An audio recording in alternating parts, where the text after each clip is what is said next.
Bonjour à tous, on se retrouve pour un nouvel événement. Aujourd'hui, le The 50 se dispute à Longchamp sur un parcours de 1300 mètres sur la nouvelle piste. Attention, parcours rapide, les places à l'accord peuvent jouer un rôle dans cette épreuve. Ils sont 15 à s'affronter. Le numéro 15, The Cats, ne court pas. C'est une course qui s'annonce très ouverte. Avant de démarrer, je vous rappelle que vous pouvez vous abonner à la chaîne YouTube de The Tour. Vous pouvez aussi activer la cloche pour être informé dès que mon prono est posté. Puis n'oubliez pas le jeu responsable, les mentions qui sont en bas ici. Ayez ça en tête.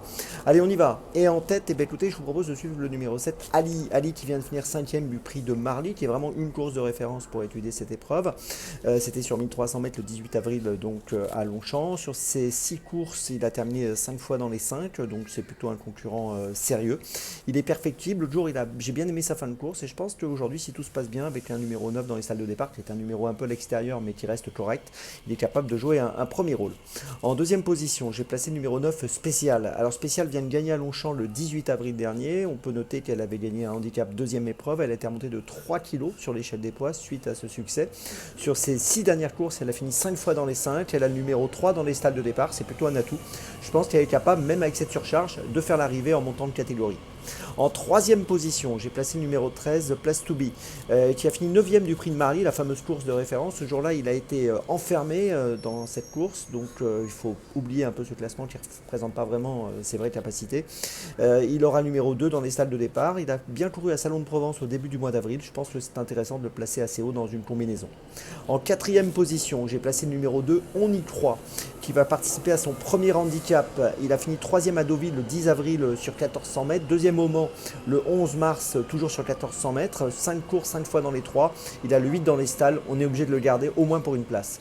En cinquième position, j'ai retenu le numéro 4, Edja Tegia. Attention à cette concurrente qui a fini 10ème du prix de Marly, donc la fameuse course de référence dont je parlais tout à l'heure.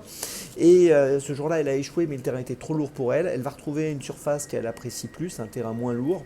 Et on peut se souvenir que l'année dernière, dans un terrain souple, elle avait gagné à Chantilly sur 1200 mètres. Elle s'était placée deuxième également à Chantilly sur 1100 mètres. Elle est montée par Stéphane Pasquier. Elle a un bon numéro dans les stalles de départ, donc le 5, et elle est capable, à mon avis, de faire l'arrivée à une cote intéressante. Et puis en sixième position, j'ai retenu le 14, Rose Academy, qui va participer à son premier handicap. Elle vient de finir 5ème à Deauville le 10 avril sur 1400 mètres, quand On y croit avait fini 3ème. Deuxième à Cagnes-sur-Mer au mois de janvier. C'est une concurrente qui est compétitive dans cette épreuve, là encore, je pense, pour une 3, 4, 5e place. Je vous résume mon choix donc pour ce 50 très ouvert où les places à l'accord peuvent jouer un rôle. En tête, le 7, ensuite le 9, le 13, le 2, le 4 et le 14. Départ de la course, attention aujourd'hui, 20h15. On se retrouve maintenant demain. Et d'ici là, avec The Turf, ça va aller.